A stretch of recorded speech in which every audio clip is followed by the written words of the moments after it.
Alam ka natin tanan. Dalagon kayo ang Diyos tungkol sa iyahang pagkamahigugmang. Siya naghatag ka nato ng kagayunan. Siya naghatag ka nato ng mga panahon na din nakahimo kita doon diya kaniya. Salamat sa mensahe sa lawitong dihatag ka nato sa ating mga batangan. Siya ka makanto tungkol ka to ko mo kanang handong kadaghanan na mahirap kita nagmatinog ngadto sa ato ang Diyos na ginalagaan. Ini kagabiyon ang ato ang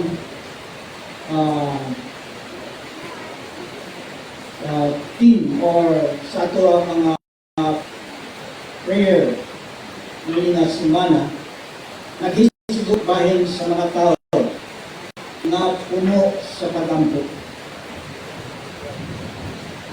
Ini kagabiyon ang unang person na ato ang pagatunan o atong i-review ang iyang kinabuhi mao ang tao na bang very patient o usab siya ka tao na may sugod. Kani nahimo siyang inila tungod sa iyahang kaisog. Tungod sa iyahang kaisog. Ikaduha siya na hari sa nasod Israel. Ang kini nga tao, sukad sa iyang pagkabata,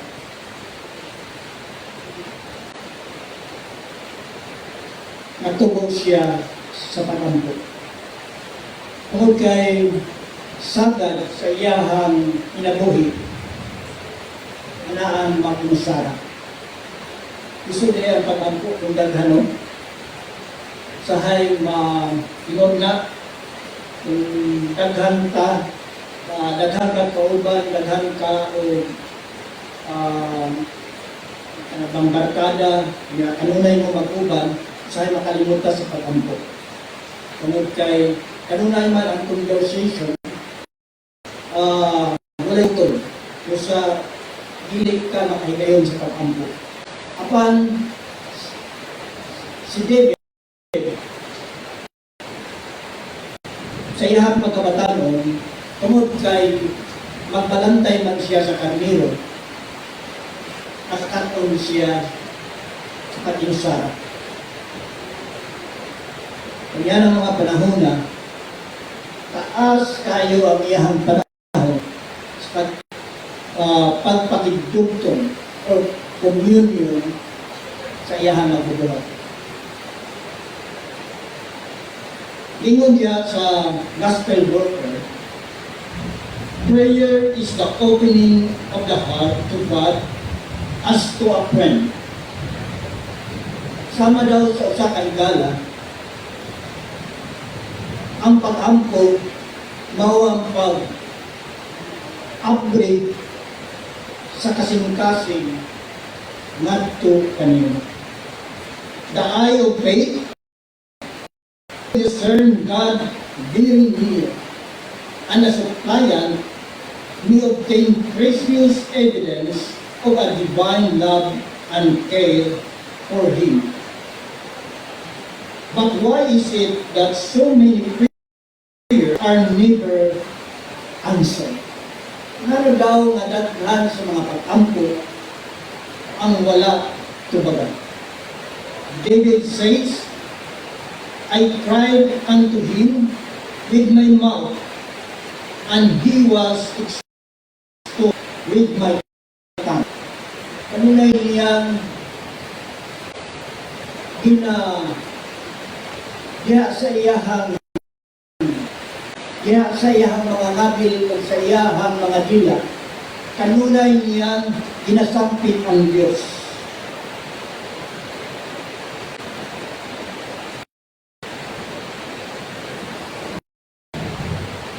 If I regard iniquity in my heart, the Lord will not hear me. Mugay ni ang nungdan ngano nga daghan sa mga pag-ampo wala ibagan. Si David nasa diha daw nga aduna siya'y mga kasalanan, iniquity. Diha siyang kasing-kasing, the Lord will not hear me. Psalms chapter 66, verses 17 and 18. Sa 17, nagsultis siya na tanan niyang ang iyang mga ngabin kanunay lang ng minsan o kanunay lang ng ampo ngadto sa Diyos.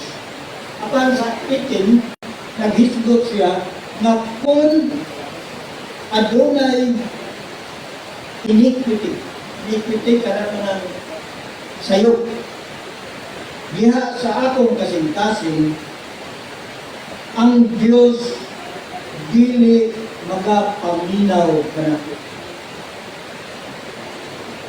Gusto, in-maintain pa tayo ni David na wala Diyos unta o kanabang kasalanan diya siyang kasing-kasing. Tungod kay nasayod siya na kung adunay sala diha siyang kasing-kasing,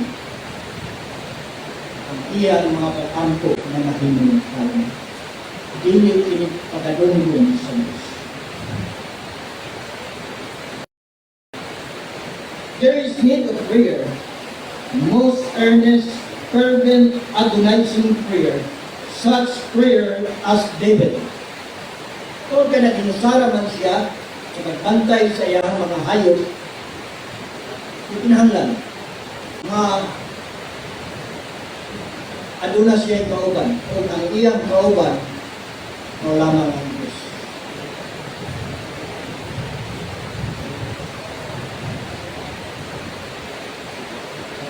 Sa dihang miingon si David, as the hart panted after the water brooks, so panted my soul after thee, O God.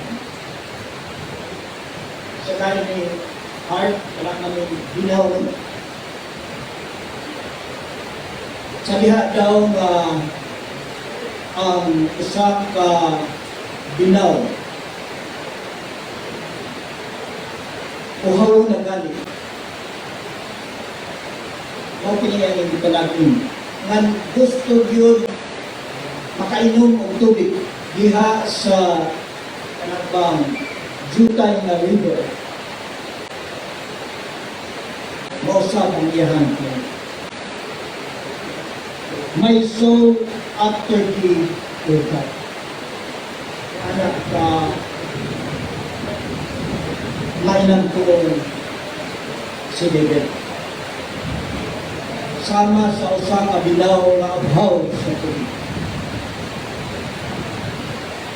I have longed after my precepts. I have longed for thy salvation.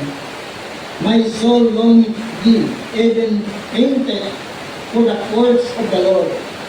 My heart and my flesh cried out for the living God. My soul waited for the longing that it had unto thy judgment. Ano yung mga pag-ambot ni David?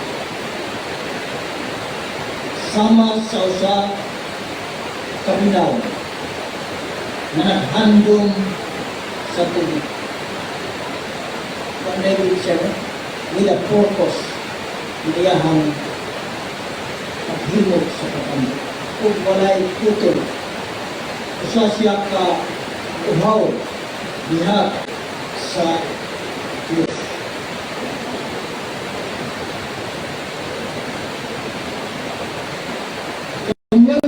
God imparts to the soul an intimate knowledge of His will. But many who profess the faith know not what true conversion is.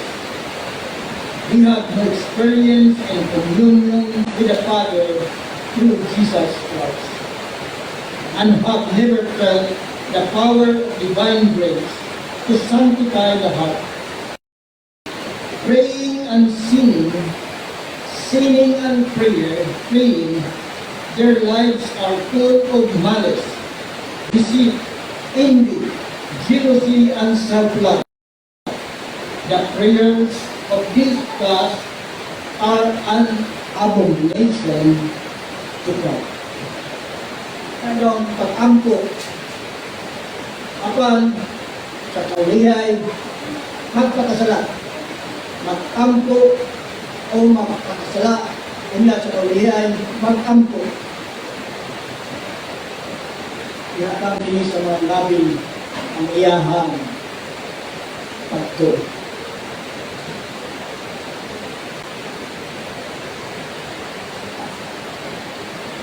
Through prayer, engage the energies of the soul and affects the life. Ang tinawag nga pag-ampo, ikinahanglan nga makahimo sa pag-adunay na epekto diha sa atong inabon. Sa diha daw makahimo pag-ampo, tuhoy nga nagawag din. Kung nag-ampo ka nga ugangan ang imong pagtuo, nang sa imong pagbaro, pag pinabuhi nga inorganan na ang imong pag-ampo. Ano yung mga pag-ampo dito? Yun siya, all my desire is before thee, said David, and my groaning is not hid from thee. Sayod siya hintang. My soul thirsted for God, for the living God. When shall I come and appear before God? When I remember these things, I pour out my soul in me. At anindot na ekspresyon nga nakatanggilig. Iyahang buhos, iyahang alam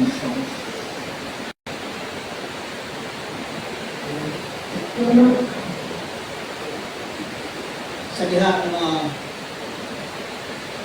itawag siya hari sa Israel. Bata pa kayo siya nung kay gani ang iyang amahan wa magtuo nga siya ang anoint ni Samuel, Prophet Samuel, na mahimong hari. Wa siya gipresentar ngadto sa ang Prophet Samuel tungod kay sa iyang pagkabatanon.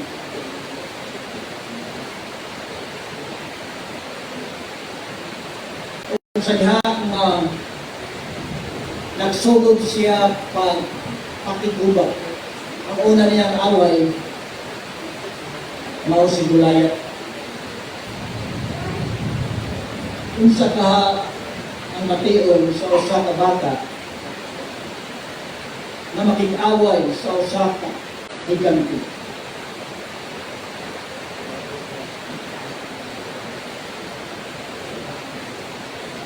Dili na siya magpalaban sa iyahang amahan na tuwa sa langit. Samtang nag-andam siya sa pagpakig-away kang Goliath, ang iyang kasing-kasing kanunay o nadugtong diha yun sa Diyos.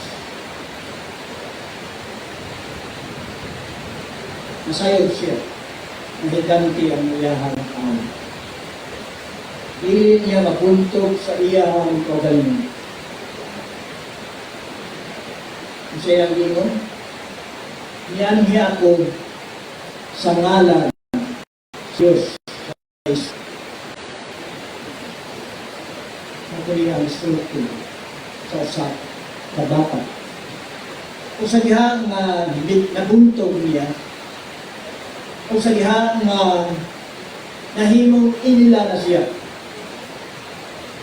ihimo na siya kanabang ipapil na siya sa mga gera ni Saul. Dinala siya itas. Apan sa kaulahian, tungod kay lagi, nahimo bang siyang popular pag-ayat. Kaya daghan naman siyang napatay. Yabot sa iyaha na sa mga debate ni Saul sa iyaha. Walang zeros na daw ang David, ito wala kang David, wala na sa iyaha. Paglingon si Saul, kinahanglan matapos na ng mga bata. Dosa, ikukod na siya. Pandili innocent, dili dili siya inosente na pagkapakyong siya tungod kay ang anak mismo ni Saul nga si Jonathan may nagsulti sa iyaha na ang imong pinabuhi gusto sa akong amahan na matapos. Gusto na hadin siya ng mga lugar sa iyahang mga pagtago-tago.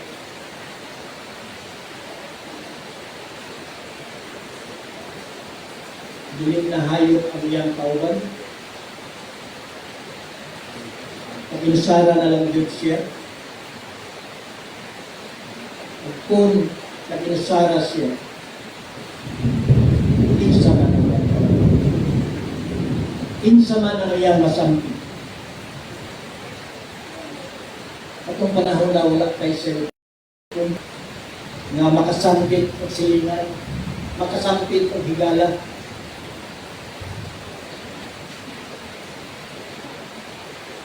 Just a prayer away siya sa Diyos. Tingali ang iyang gininhawa. Pila ba mo ginhawa ang tao? Sa isa ka minuto. No ka na yan.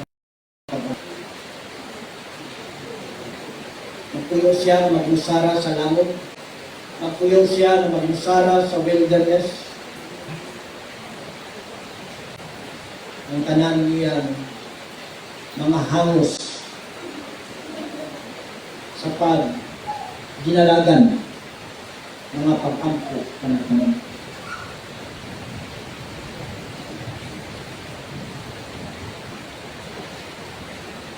Kung iyang gampingan ang iyang kaugalingon. Tungod kay nasayod siya na kung muna ang prinsipyo niya, kung adunay iniquity, dunay kasalanan nga anaan nato, ining akong tanang mga patampo, dili pagadungdong sa Diyos. Ito na iyang prinsipyo. Busa nag-amping siya, siyang kaugalingon, nga dili gayod siya tulog naman. Doon na siya mga plano.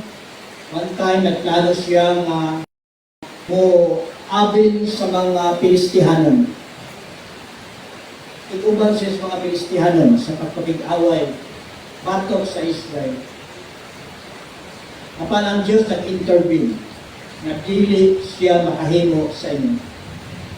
Kung iyang nisap na ang Diyos sa maong pag kung yadon siyang ahona, it is a treat or mahimo siya na trito sa iyahan naso.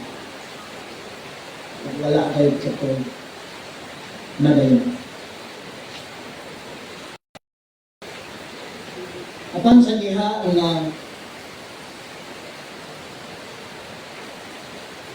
hamto na siya niya mahimo na gyud siyang bantugan o halos wala na'y away nga mahimo tungod kay surrender naman lang sa iyaha ang tanan halibot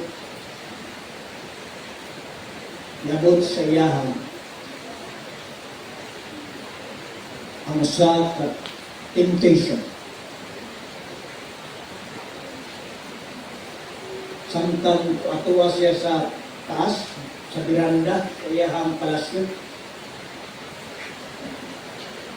na siya nakita mo sa kalabahan. Naibog siya sa mga babae. Galing lang kay katong babae, ninyo sa iyahang kapitan. Sawa ka to sa iyahang kapitan. O nakinusara ka tong babae tungod kay ano may gira natin. Tuwa sa panggubatan ang bana. Iyahang na ito. At iyahang ipatawag. Wala makapugong sa kagalingan si David. Ngunit ang opposite ni David o ni Joseph. Si Joseph, sa dihang itintal na malibad at Diyos si Joseph. Apan si David, wala makapugong. Natugod siya nga walay nahibalo. Iyahan patawag ang mga babae dito sa palasyo.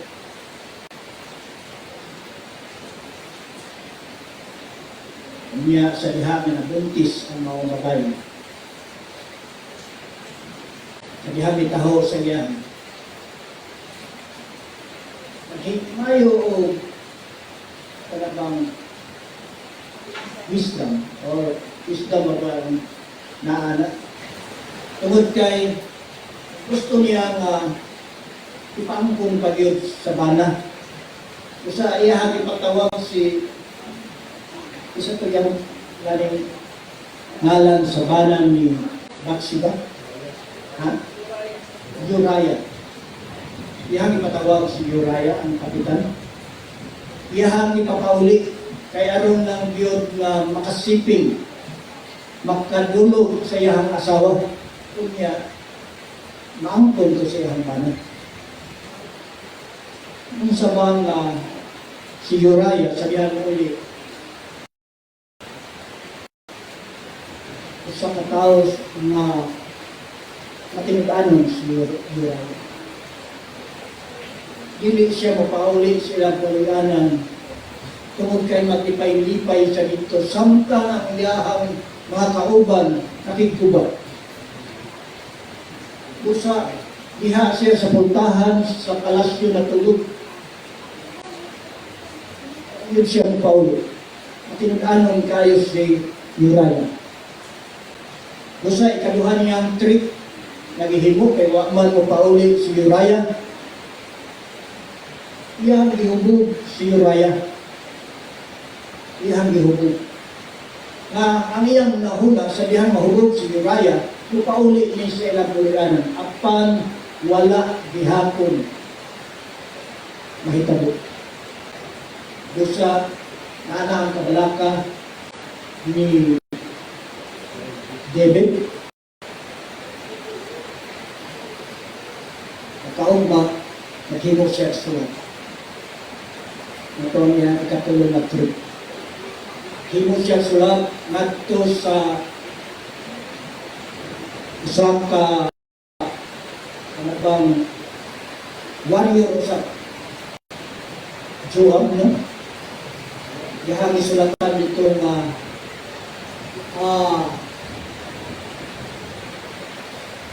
labot diha si Uriah, nagdala ni mga sulat. Dunya, sa ulan dito sa mga bangitan na kaaway Ug unya sa dihang magkubat na gani, biyain siya. Yabot sa una-una, gikan sutri.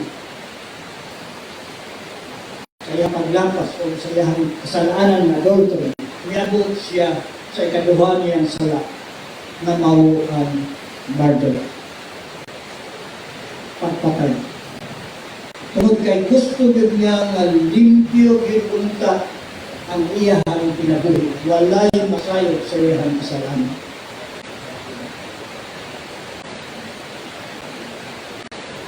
Apan ang Diyos masayod ko. Insang igamit sa Diyos na nagtungkan kang David, the prophet Nathan. Apan maayo po si Prophet Nathan sa iyang introduction kang David. Masayod siya na pag-ignon niya si David na mananapaw ka o murderer. Nasayod siya na masukot si David. O bisan pa siya dunkan ni David. Usa kiagi niya o istorya si David. King David, dunay duha ka tao. Ang usa dato, ang usa pobre. Ang dato adunay daghan kayong mga karnero. Daghan kayo sa mga tuwid na mananap. Samtang ang pobre, aduna usa lamang at kandil na babae. Na nagpuyo niya silang puloy-anan, ipon sa mga kabataan. Ang iyang ikaon, mao ang anong iyang ang iyang ikaon sa maong pobre, mo sa mga ikaon sa kandil. Sa iyang binuy, o pinangga kayo katong maong usa ka buong nga hayop sa pobre na tao. Apan sa diha nga dunay bisita ang rich dato. Unta siya mag-andam o kalanon gikan sa iyang tanon. Unsa ba nga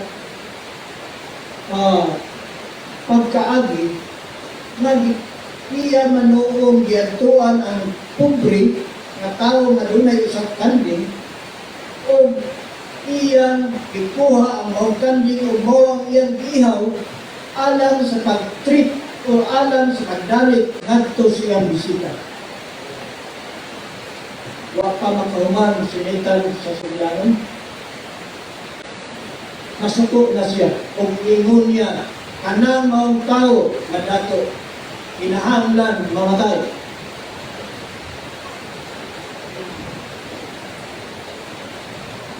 Doon sa isulting Nathan, down out the man. Ikaw na. Kumana siya o husga, kamatayon ang iyang judgment alam yadto mga tao busa nampun ni David na kamatayon ang iyang punishment. Ang nakalindot lang ni David tungod kay iyang gidawa ang iyang kasalanan.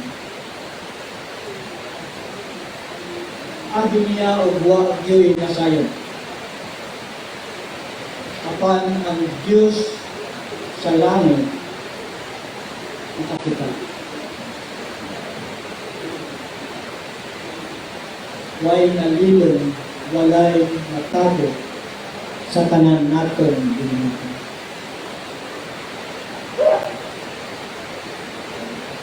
Busa si David nagsugod sa pagtuton.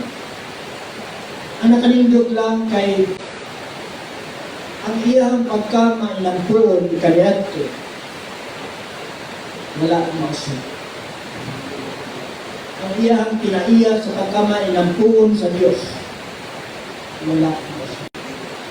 O ang Diyos usad na iyang ginampuan kaniadto na samtang siya upright wa pud mausap. Mutubag dihaton sa iyang mga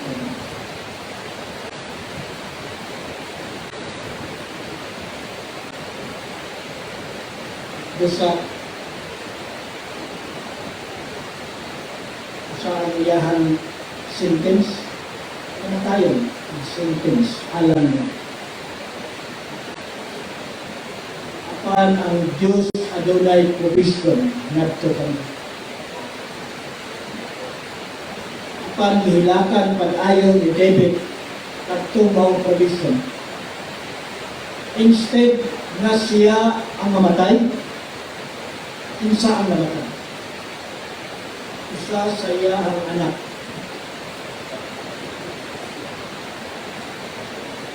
Bata. Mao ang namatay. O iyahang nailang. Na unsa kadako ang kasalanan na iyan. Ang Diyos hatag o punishment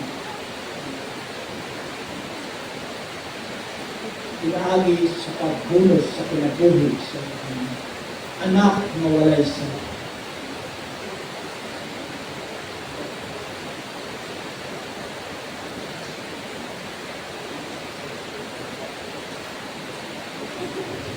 sa bilano ni David nasulat ini alam sa ato ang ini David's full a warning not to neglect prayer. God intended the history of David's fall to serve as a warning that even those whom he had greatly blessed and people are not to feel secure and neglect watchfulness and prayer. Bisan pa ito na secure apan dili gyud kinahanglan to neglect watchfulness and prayer. And thus it has proved to those who in humility have sought to learn the lesson that God designed to teach. From generation to generation, thousands have thus been led to realize their own danger from the tempter's power. Nasayod si David, o bisan pa kanato karon nga ang maninintal usa ka powerful na nanulunda dito sa kanhiran sa panginoon. O dili masarap kung wala gayud itong Diyos. The call of David, once greatly honored by the Lord, has awakened in them distrust of self. They have felt that God alone could keep them by His power through faith. Diha lamang sa pagtuo. Wala magpakita ang Diyos kang David.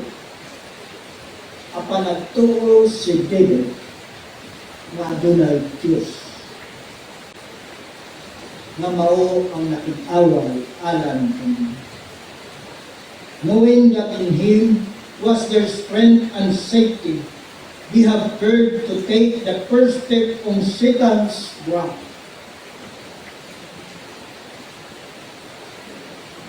Sa gay ka makatalagmanon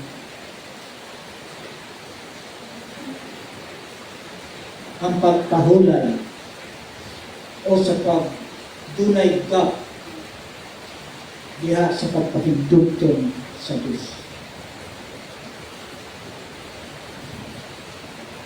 Samtang nag-relax siya,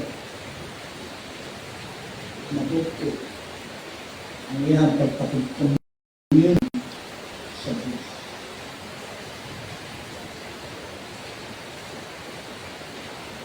God responded to David's prayer for forgiveness. One of the most earnest prayers recorded in the Word of God is that of David, when he pleaded, "Create in me a clean heart, O God." Dili lamang pag-ampo alang sa pagpangayo o kasayloan ang iyahang ipangayo ngadto sa Dios. Apan human siya mapasaylo, naghandom siya nga buhatan siya og bag-o nga kasing-kasing.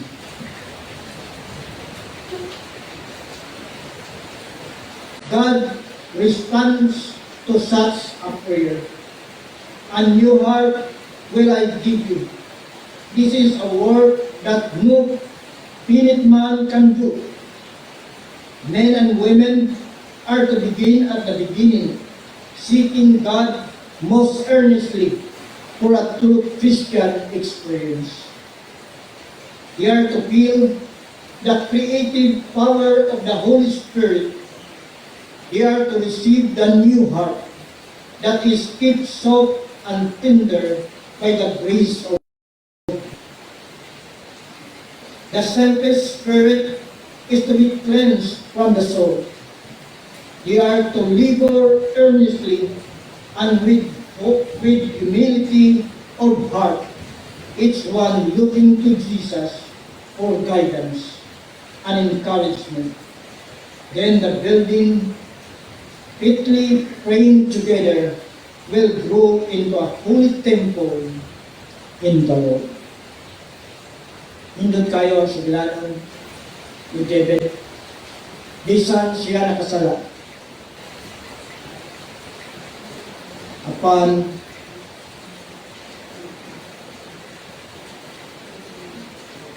tungod sa iyang paghinosod, yes, tinuod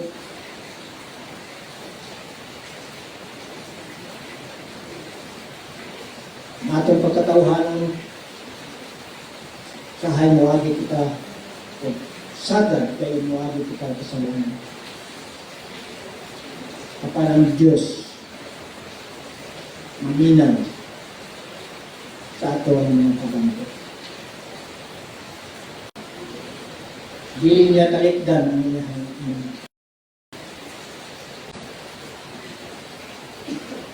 the guilty attempt as David had done to conceal their crime from men. Iyang isulayan pagtago ang iyahang kalakasan gikan sa mga tas sa katawhan. They seek to bury the evil dead forever from human sight or knowledge. But all things are naked and open unto the eyes of Him with whom we have to do. Hebrews 4:13. Ang tanan bukas diha sa mga mata sa Diyos. Kung nagalaw ninta na sa kagabiyo, na bisan unsa kapula sa ato nga sa ang Diyos nagsaad sa dili ikalikod sa iyahang mga nanak na nagapangayo o kapasayuan. Repentance is the only way alang sa pagpapas sa kasalanan. Mayong gabi, kanang